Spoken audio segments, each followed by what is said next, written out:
Valley ಪ್ರಾಜೆಕ್ಟೇ ಮಾರಕವಾಗಿ ಹೋಗಿದೆ. ಒಂದು ಒಳ್ಳೆ ಉದ್ದೇಶವನ್ನ ಇಟ್ಕೊಂಡು ಈ ಪ್ರಾಜೆಕ್ಟ್ ಅನ್ನ ಆರಂಭ ಮಾಡಲಾಯಿತು. ಆದರೆ ಬರ್ತಾ ಬರ್ತಾ ಇದೇ ಚಿಕ್ಕಬಳ್ಳಾಪುರ ಜನರಿಗೆ ಮಾರಕವಾಗ್ತಿದೆಯಾ ಅನ್ನುವಂತಹ ಪ್ರಶ್ನೆ ಮೂಡ್ತಾ ಇದೆ. ಅದಕ್ಕೆ ಸಂಬಂಧಪಟ್ಟಂತಹ ನಾನಾ ಉದಾಹರಣೆಗಳನ್ನ ಸ್ಥಳದಲ್ಲಿ ನಿಂತು ನಾನು ಕೊಡಬಲ್ಲೆ. ಎನ್ ವ್ಯಾಲಿ ಪ್ರಾಜೆಕ್ಟ್ನ ಯಾವ ಉದ್ದೇಶಕ್ಕಾಗಿ ಮಾಡಲಾಯಿತು, ಆದರೆ ಈಗ ಅದು ಯಾವ ರೀತಿ ಜನರಿಗೆ ದುರ್ಬಳಕೆ, ಅಂದರೆ ಇದನ್ನು ಯಾವ ರೀತಿ ಯೂಸ್ ಮಾಡ್ಕೊಳ್ಳಾಗ್ತಾ ಇದೆ, ಏನೆಲ್ಲ ಸಮಸ್ಯೆ ಆಗ್ತಾ ಇದೆ, ಸದ್ಯಕ್ಕೆ ಇದರಿಂದ ಏನೆಲ್ಲ ಪರಿಣಾಮ ಆಗ್ತಾ ಇದೆ, ಹೀಗೆ ಹಲವು ವಿಚಾರಗಳ ಬಗ್ಗೆ ಮಾಹಿತಿಯನ್ನು ಕೊಡ್ತಾ ಹೋಗ್ತೀವಿ. ಅಗಲಕುರ್ಕಿ ಅಮಾನಿ ಗೋಪಾಲಕೃಷ್ಣ ಕೆರೆಯಲ್ಲಿ ಮೀನುಗಳ ಮಾರಣ ಹೋಮ ಆಗ್ತಾ ಇದೆ. ರಿಪಬ್ಲಿಕ್ ಕನ್ನಡದಲ್ಲಿ ಎನ್ ವ್ಯಾಲಿ ಅವ್ಯವಸ್ಥೆಯ ಬಗ್ಗೆ ಗ್ರೌಂಡ್ ರಿಪೋರ್ಟ್ ಅನ್ನು ನೀಡ್ತಾ ಇದ್ದೀವಿ. ಸದ್ಯಕ್ಕೆ ಇಲ್ಲಿ ಏನೆಲ್ಲ ಸಮಸ್ಯೆ ಆಗ್ತಾ ಇದೆ, ಎನ್ ವ್ಯಾಲಿ ನೀರಿನಿಂದ 2 ಹಂತಗಳಲ್ಲಿ ಎನ್ ವ್ಯಾಲಿಯ ನೀರು ಶುದ್ಧೀಕರಣ ಆಗ್ತಾ ಇದೆ. ವಿಷಪೂರಿತ ನೀರಿನಿಂದ ಮೀನುಗಳ ಮಾರಣ ಹೋಮ ಆಗ್ತಾ ಇದೆ. ಇದು ಕೇವಲ ಇದಕ್ಕಷ್ಟೇ ಸೀಮಿತವಾಗಿಲ್ಲ, ಜನರಿಗೂ ಕೂಡ ಜಾನುವಾರುಗಳಿಗೂ ಕೂಡ ಯಾವ ರೀತಿಯ ತೊಂದರೆ ಪರಿಣಾಮ ಆಗ್ತಾ ಇದೆ ಅಂತಂದರೆ, ಈ ನೀರನ್ನು ಬಳಕೆ ಮಾಡೋದ್ರಿಂದ ಚರ್ಮ ರೋಗ, ಗಂಟಲು ಬೇನೆ, ಹೃದಯ ಸಂಬಂಧಿ ಕಾಯಿಲೆ ಕೂಡ ಪತ್ತೆ ಆಗ್ತಾ ಇರುವಂಥದ್ದು. ಕಲುಷಿತ ನೀರನ್ನು ಹರಿಸ್ತಾ ಇದೆ ಅಂತ ಸರ್ಕಾರದ ವಿರುದ್ಧ ಇಲ್ಲಿನ ಜನ ಆಕ್ರೋಶವನ್ನು ವ್ಯಕ್ತಪಡಿಸ್ತಾ ಇದ್ದಾರೆ. ಟ್ರೀಟೆಡ್ ವಾಟರ್ ಕೊಡ್ತೀವಿ ಅಂತ ಹೇಳ್ತಾ ಇದ್ದಾರೆ, ಆದರೆ 2 ಹಂತದಲ್ಲಿ ನೀರು ಶುದ್ಧ ಆಗ್ತಾ ಇರೋದು ಯಾಕೆ ಈ ರೀತಿ ಅನ್ನುವಂತಹ ಪ್ರಶ್ನೆ.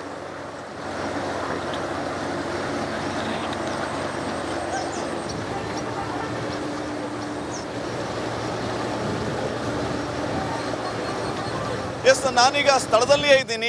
ಎನ್ ವ್ಯಾಲಿ ಪ್ರಾಜೆಕ್ಟ್ ಬಗ್ಗೆ ಗ್ರೌಂಡ್ ರಿಪೋರ್ಟ್ ಅನ್ನು ನೀಡ್ತಾ ಇದ್ದೀನಿ. ಚಿಕ್ಕಬಳ್ಳಾಪುರದ ಅಮಾನಿ ಕೆರೆ ಪಕ್ಕ ಯಾವ ರೀತಿ ಸಮಸ್ಯೆ ಆಗ್ತಾ ಇದೆ ಈ ಕೆರೆಯಿಂದ ಅನ್ನೋದನ್ನ ಇಲ್ಲಿ ಸ್ಥಳದಲ್ಲಿ ಇಂಚಿಂಚು ಮಾಹಿತಿಯನ್ನು ಕೊಡ್ತಾ ಹೋಗ್ತೀವಿ. ಈಗ ತಾವು ಗಮನಿಸ್ತಾ ಇರಬಹುದು, ಇಲ್ಲೊಂದು ಕಾಲುವೆ, ಈ ಕಾಲುವೆ ಮೂಲಕ ಈ ಎನ್ ವ್ಯಾಲಿ ನೀರನ್ನು ಹರಿಸಲಾಗುತ್ತೆ. ಇಲ್ಲಿ ಮೀನುಗಳ ಮಾರಣ ಹೋಮ ಯಾವ ರೀತಿ ಆಗ್ತಾ ಇದೆ ಅನ್ನೋದನ್ನ ತಾವು ಗಮನಿಸ್ತಾ ಇದ್ದೀರಿ. ನೋಡಿ, ಸಾಕಷ್ಟು ಸಂಖ್ಯೆಯಲ್ಲಿ ಮೀನುಗಳು ಸತ್ತು ಬಿದ್ದಿದೆ.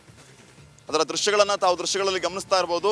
ಯಾವ ರೀತಿ ಎನ್ ವ್ಯಾಲಿ ಪ್ರಾಜೆಕ್ಟ್ ಮೊದಲು ಯಾವ ಉದ್ದೇಶಕ್ಕಾಗಿ ಇದನ್ನು ಸ್ಟಾರ್ಟ್ ಮಾಡಲಾಯಿತು, ಆದರೆ ಸದ್ಯಕ್ಕೆ ಇಲ್ಲಿ ಏನೆಲ್ಲ ಸಮಸ್ಯೆ ಆಗ್ತಾ ಇದೆ. ಇದೇ ನೀರನ್ನು ಕೃಷಿಗೆ ಬಳಸಿ ಆ ಬೆಳೆಯನ್ನು ಜನರು ಸೇವಿಸಿ ಹೃದಯ ಸಂಬಂಧಿ ಕಾಯಿಲೆ, ಚರ್ಮ ರೋಗ, ಗಂಟಲು ಬೇನೆ, ಹೀಗೆ ಹಲವು ಸಮಸ್ಯೆಗಳು ಇಲ್ಲಿನ ಜನರಿಗೂ ಕೂಡ ಆಗ್ತಾ ಇದೆ.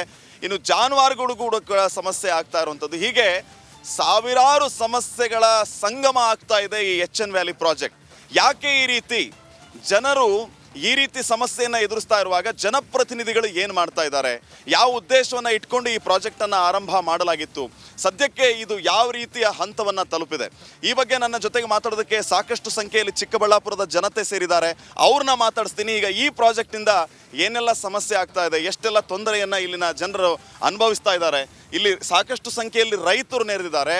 ಶಾಶ್ವತ ನೀರಾವರಿ ಹೋರಾಟ ಸಮಿತಿಯ ರಾಜ್ಯಾಧ್ಯಕ್ಷರಿದ್ದಾರೆ, ರೈತಪರ ಹೋರಾಟಗಾರ್ತಿ, ರೈತರು ಎಲ್ಲರೂ ಕೂಡ ಇಲ್ಲಿ ಜಾಯ್ನ್ ಆಗಿದ್ದಾರೆ.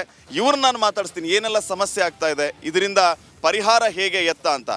ಏನು ಮೊದಲ ಬೇಡಿಕೆ ಏನಂತಂದರೆ, 2 ಹಂತದಲ್ಲಿ ಶುದ್ಧೀಕರಣ ಆಗ್ತಾ ಇರುವಂಥದ್ದು, ಟ್ರೀಟ್ ಆಗ್ತಾ ಇರುವಂಥ ವಾಟರ್ 3 ಹಂತದಲ್ಲಿ ಶುದ್ಧೀಕರಣ ಆಗಿಬಿಟ್ರೆ ಏನು ಸಮಸ್ಯೆ ಇರೋದಿಲ್ಲ ಅಂತ ಏನು ಹೇಳ್ತಾರೆ ಕೇಳೋಣ.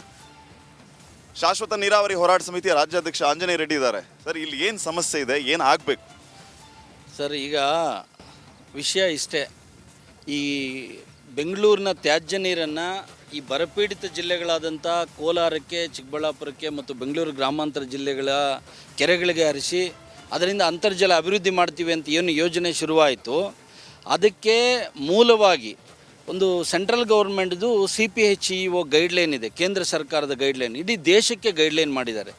ನಗರಗಳ ತ್ಯಾಜ್ಯ ನೀರನ್ನು ಹೇಗೆ ಮರುಬಳಕೆ ಮಾಡ್ಕೋಬೇಕು, ಅದರ ತಂತ್ರಜ್ಞಾನ ಹೇಗಿರಬೇಕು ಮತ್ತು ನಿರ್ವಹಣೆ ಆಗಿರಬೇಕು ಮತ್ತು ಪ್ರಿಕಾಷನರಿ ಏನೇನು ಮೆಷರ್ಸ್ ತೊಗೋಬೇಕು ಅನ್ನೋದ್ರ ಬಗ್ಗೆ.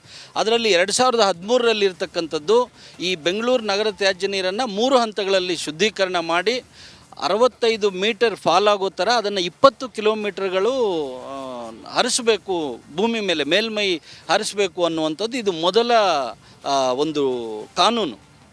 ಅದನ್ನು ಉಲ್ಲಂಘನೆ ಮಾಡಿ ಈಗೇನು 2 ಹಂತಗಳ ನೀರನ್ನು ಹರಿಸ್ತಾ ಇದ್ದಾರೆ. ಇದರಿಂದ ಈಗಾಗಲೇ ಇದು ಹೊಸದಲ್ಲ, ಇದು ಭಾಳ ಹಿಂದೆಯೇ ಕೋಲಾರದ ಸುತ್ತಮುತ್ತ ಕೆರೆಗಳಲ್ಲಿರ್ಬೋದು, ಇಲ್ಲಿ ಚಿಕ್ಕಬಳ್ಳಾಪುರದ ಕಂದವಾರ ಕೆರೆಯಲ್ಲಿರ್ಬೋದು, ಅಮಾನಿ ಗೋಪಾಲಕೃಷ್ಣ ಕೆರೆಯಲ್ಲಿರ್ಬೋದು, ಇತ್ತೀಚೆಗೆ ಮುಷ್ಟೂರು ಕೆರೆಯಲ್ಲಿರ್ಬೋದು ಹಲವಾರು ಪ್ರಕರಣಗಳು, ಮೀನು ಸತ್ತಂಥದ್ದು, ಜಲಚರಗಳು ಸತ್ತಂಥದ್ದು ಎಲ್ಲವೂ ಅನೇಕ ಸಾರಿ ವರದಿಗಳಾಗಿದೆ. ಸುತ್ತಮುತ್ತ ರೈತರು ಅದನ್ನು ಕಂಡಿದ್ದಾರೆ ಮತ್ತು ಈ ಸುತ್ತಮುತ್ತಲ ಬೆಳೆಗಳು, ಈಗ ನಮ್ಮ ಜೊತೆ ಇಲ್ಲಿ ಅಕ್ಕಪಕ್ಕದ ತೋಟಗಳ ರೈತರು ಇದ್ದಾರೆ, ಈ ಬೆಳೆಗಳಿಗೆ ಯಾವ ರೀತಿ ಇದರಿಂದ ಅಫೆಕ್ಟ್ ಆಗ್ತಾ ಇದೆ, ಅದರಿಂದ ಅವ್ರು ಏನು ನಷ್ಟ ಅನುಭವಿಸ್ತಿದ್ದಾರೆ, ಏನು ಕಷ್ಟಗಳನ್ನು ಇವೆಲ್ಲವನ್ನೂ ವೈಜ್ಞಾನಿಕವಾಗಿ ಅದನ್ನು ಮೂರನೇ ಹಂತದ ಶುದ್ಧೀಕರಣ ಮಾಡಿದ್ರೆ ಮಾತ್ರ ಆಗುತ್ತೆ ಹೊರತು ಇಲ್ಲಾಂದರೆ ಏನಾಗುತ್ತೆ, ಇದರಲ್ಲಿರ್ತಕ್ಕಂಥ ಭಾಳ ಇಂಪಾರ್ಟೆಂಟ್ ಈ ಫಾಸ್ಫೇಟ್ಸ್ ಒಂದು ನೈಟ್ರೇಟ್ಸ್ ಅನ್ನುವಂಥದ್ದು ಅದು ನ್ಯೂಟ್ರಲೈಸ್ ಆಗೋದಿಲ್ಲ ಎರಡು ಹಂತಗಳಲ್ಲಿ.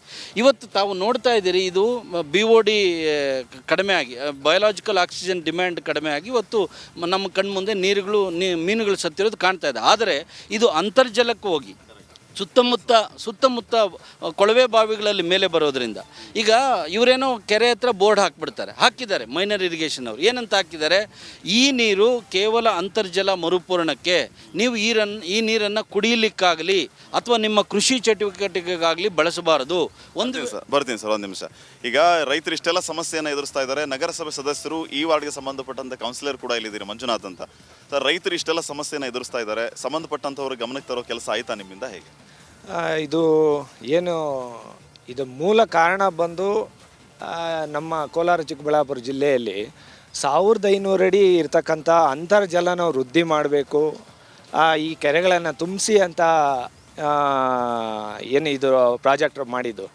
ಹಾಗಾಗಿ ಈಗ ಆಲ್ರೆಡಿ ಅಂತರ್ಜಲ ವೃದ್ಧಿ ಆಗಿದೆ. ನಾವು ಅದರ ಬಗ್ಗೆ ನಾವು ಕೇಳಿದ್ವಿ, 3ನೇ ಹಂತ ಶುದ್ಧೀಕರಣ ಆಗಬೇಕು ಅಂತೇಳಿ. ಮುಂದಿನ ದಿನಗಳಲ್ಲಿ ಮಾಡ್ತೀವಿ ಅಂತ ಹೇಳಿದರು, ಅದು ಡಿಲೇ ಆಗಿದೆ. ಈಗ ಸರ್ಕಾರ ನಾವು ಒತ್ತಾಯ ಮಾಡ್ತೀವಿ 3ನೇ ಹಂತ ಶುದ್ಧೀಕರಣ ಆಗಲಿ ಅಂತೇಳಿ. ಬರ್ತೀನಿ ಸರ್. ರೈತ ಪರ ಹೋರಾಟಗಾರ್ತಿ ಸುಷ್ಮಾ ಅವರಿದ್ದಾರೆ. ರೈತರು ಇಲ್ಲಿ ಏನೆಲ್ಲ ಸಮಸ್ಯೆಯನ್ನು ಎದುರಿಸ್ತಾ ಇದ್ದಾರೆ ಈ ರೀತಿ ನೀರಿನಿಂದ? ರೈತರ ಸಮಸ್ಯೆ 1-2 ಅಲ್ಲ ಸರ್, ಹೇಳ್ತಾ ಇರೋದು ಸುಮಾರು ದಶಕಗಳ ಹೋರಾಟ. ಏನು ಒಳ್ಳೆ ನೀರನ್ನು ಕೊಡಿ, ಶಾಶ್ವತವಾದ ನೀರನ್ನು, ಆರೋಗ್ಯಕರವಾದ ನೀರನ್ನು ಕೊಡಿ ಅಂತ ದಶಕಗಳಿಂದ ಹೋರಾಟ ಮಾಡ್ಕೊಂಡು ಬರ್ತಾ ಇದ್ದೀವಿ. ಇವಾಗ 3ನೇ ಹಂತದ ಶುದ್ಧೀಕರಣ ಮಾಡಿ ಅಂತ ಹೇಳ್ತಾನೇ ಇದ್ದೀವಿ. ಯಾರೂ ಆಡಳಿತದಲ್ಲಿದ್ದಾಗ ಆ ಕೆಲಸವನ್ನು ಮಾಡಲ್ಲ, ವಿರೋಧ ಪಕ್ಷಗಳಿದ್ದಾಗ ಮಾತ್ರ ಮಾತಾಡ್ತಾರೆ. ಅದು ಬಹಳ ಬೇಸರ ಆಗುತ್ತೆ. ಇವಾಗ ನೋಡಿ, ಎಲೆಕ್ಷನ್ ಬಂದಿದೆ. ಇವಾಗ ಈ ನೀರಿನ 3ನೇ ಹಂತದ ಶುದ್ಧೀಕರಣದ ಒಂದು ಅಸ್ತ್ರ ಇಟ್ಕೊಂಡು ಬಂದು ಚುನಾವಣೆಯಲ್ಲಿ ಪ್ರಚಾರಗಳನ್ನು ಮಾಡ್ಕೊಂಡು ಹೋಗ್ತಾ ಇದ್ದಾರೆ. ನಮ್ಮನ್ನು ಸರ್ವನಾಶ ಮಾಡಲಿಕ್ಕೆ ಹೊರಟಿರೋದು ಇವರೆಲ್ಲ. ನಾನು ಹೇಳೋದು, ನಮ್ಮನ್ನು ಜನಗಳನ್ನು ಸಾಯಿಸಿ ನೀವು ಮುಂದೆ ಏನು ರಾಜಕೀಯ ಮಾಡಬೇಕು ಅಂತಿದ್ದೀರಾ? ನನ್ನ ಪ್ರಶ್ನೆ ಸರ್. ತಾಯಿ ಎದೆ ಹಾಲಲ್ಲಿ ಇವತ್ತು ಫ್ಲೋರೈಡ್ ಇದೆ ಸರ್. ಹೇಗೆ ಸರ್ ಬದುಕಬೇಕು ನಾವು? ಅವರ ಮನೆಗಳಲ್ಲಿ ಎಂಥ ಪರಿಸ್ಥಿತಿ ಬಂದರೆ ಇರ್ತಾರೆ ಅವರು. ಯಾರಾದರೂ ಶಾಸಕರು, ಮೊದಲಿರೋರಾಗ್ಬೋದು, ಇವಾಗಿರೋ ಪುಣ್ಯಾತ್ಮರಾಗ್ಬೋದು, ಯಾರಾದರೂ ಅಷ್ಟೇ, ನಮಗೇನು ವೈಯಕ್ತಿಕ ಇಲ್ಲ ಯಾರ ಮೇಲೂ. ಯಾರಾದರೂ ಚಿಕ್ಕಬಳ್ಳಾಪುರದಲ್ಲಿ ನೆಲೆಸಿ ಈ ನೀರನ್ನು ಉಪಯೋಗಿಸಿ ಸಂಸಾರ ಮಾಡ್ತಾ ಇದ್ದರೆ ಅವ್ರು ಇವತ್ತು ಮಾತಾಡಲಿ ಸರ್. ಯಾರು ಅಂತರ್ಜಲ ಕುಸಿದು ಬೆಳೆಗಳಿಗೂ ತೊಂದರೆ ಆಗ್ತಿದೆ ಅಂತ ಏನು ಹೇಳ್ತಾರೆ? ಅಂತರ್ಜಲ ಕುಸಿಯೋದಕ್ಕಿಂತ ಮುಂಚೆ ನಾನು ಕಂದವರ ಕೆರೆನಿಂದ ಏನು ಇವತ್ತು 30 ಅಡಿ ಇರೋದು ರಾಜಕಾಲುವೆ ಅಂತ, ಇವತ್ತು ರೈತರು ಅದನ್ನು ನೀರು ಅಕ್ಕಪಕ್ಕ ಪಾಪ ಬೆಳೆಗಳು ಹೋಗಬಾರ್ದು ಅಂತೇಳಿ ಅವರು ಅದನ್ನು 8 ಅಡಿಯಲ್ಲಿ ಕಟ್ಕೊಳ್ಳೋದು. ಅಲ್ಲೇ ಇವತ್ತು ಏನು ಒಳಚರಂಡಿ, ಅದು ಕಂದವಾರ ಕೆರೆ ಬಿಟ್ಟು ಒಂದು 20 ಕಿಲೋಮೀಟ್ರ್ ಒಳಚರಂಡಿ ಆಫೀಸ್ ಇದ್ದೀವೋ ಅಲ್ಲಿಂದ ನಾವು ನೋಡ್ಕೊಂಬಂದಂಥ ವಿಚಾರ. ಆದರೆ ಅಲ್ಲಿಂದ ಇರುವ ಚರಂಡಿ ಇಲ್ಲಿವರೆಗೂ ಇಲ್ಲ. ಅಲ್ಲಿ ಬರೋ ನೀರು ಜೊತೆಯಲ್ಲಿ ಒಳಚರಂಡಿ ನೀರು ಸಂಬಂಧನೂ ಇವತ್ತೇನು ಹೇಳ್ತಾ ಇದ್ರು, ಅಮಾನ್ಯ ಕೆರೆಗೆ, ಗೋಪಾಲಕೃಷ್ಣ ಕೆರೆಗೆ ನೀರು ಹೋಗ್ತಾ ಇದೆ ಅಂತ. ಆ ನೀರು 2 ಸೇರಿ ಹೋಗ್ತಾ ಇದೆ. 2 ಅಂತ ನೀರು ಇವತ್ತೇನು HLL ನೀರು 2 ಅಂತ ಮಾಡಿದಾರ, ಆ ನೀರು ಸೇರಿ ಒಳಚರಂಡಿ ನೀರು ಸೇರಿ ಸಮೇತ ಹೋಗ್ತವೆ. ಅದರಿಂದ ಮೀನುಗಳಿಗೂ ಪ್ರಾಬ್ಲಮ್ ಆಗ್ತಾ ಇದೆ. ಫೈನ್ ಸರ್, ಮಾತಾಡಿಸ್ತೀನಿ. ಈ ಸದ್ಯಕ್ಕೆ ರೈತರಲ್ಲಿ ಹೇಳ್ತಾ ಇರೋ ಪ್ರಕಾರ, ಜೊತೆಗೆ ಇಲ್ಲಿ ಸಾಕಷ್ಟು ಸಂಖ್ಯೆಯಲ್ಲಿ ಸೇರುವಂತಹ ಜನರು ಹೇಳ್ತಾ ಇರೋದು, 3 ಸಾರಿ ಶುದ್ಧೀಕರಣ ಆದರೆ ಇಲ್ಲಿ ಯಾವುದೇ ರೀತಿಯ ಸಮಸ್ಯೆ ಇರೋದಿಲ್ಲ.